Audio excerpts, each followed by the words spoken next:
પ્રવાસન મંત્રી મુળુભાઈ બેરાની ઉપસ્થિતિમાં શિયાળ ગામ ખાતે જનજાતીય ગૌરવ દિવસની જિલ્લા કક્ષાની ઉજવણી કરાઈ। ભગવાન બિરસા મુંડાની 150મી જન્મ જયંતિ નિમિત્તે દેશભરના વિવિધ સ્થળોએ જનજાતીય ગૌરવ દિવસની ભવ્ય ઉજવણી કરવામાં આવી હતી।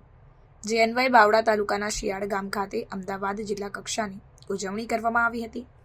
વડાપ્રધાન નરેન્દ્રભાઈ મોદી બિહારના જમુઈ ખાતે ઉપસ્થિત રહ્યા હતા અને દેશભરના આદિજાતિ સમુદાયના લોકો સાથે સંવાદ કર્યો, જ્યારે મુખ્યમંત્રી ભૂપેન્દ્ર પટેલ ડાંગ ખાતે રાજ્ય કક્ષાના કાર્યક્રમમાં ઉપસ્થિત રહ્યા હતા। અમદાવાદ જિલ્લા કક્ષાની ઉજવણીમાં ઉપસ્થિત રાજ્યના પ્રવાસન મંત્રી મુળુભાઈ બેરાએ જણાવ્યું કે વડાપ્રધાન નરેન્દ્રભાઈ મોદીએ ભગવાન બિરસા મુંડાની જન્મતિથિને જનજાતીય ગૌરવ દિવસ તરીકે ઉજવવાની પરંપરા શરૂ કરાવી છે।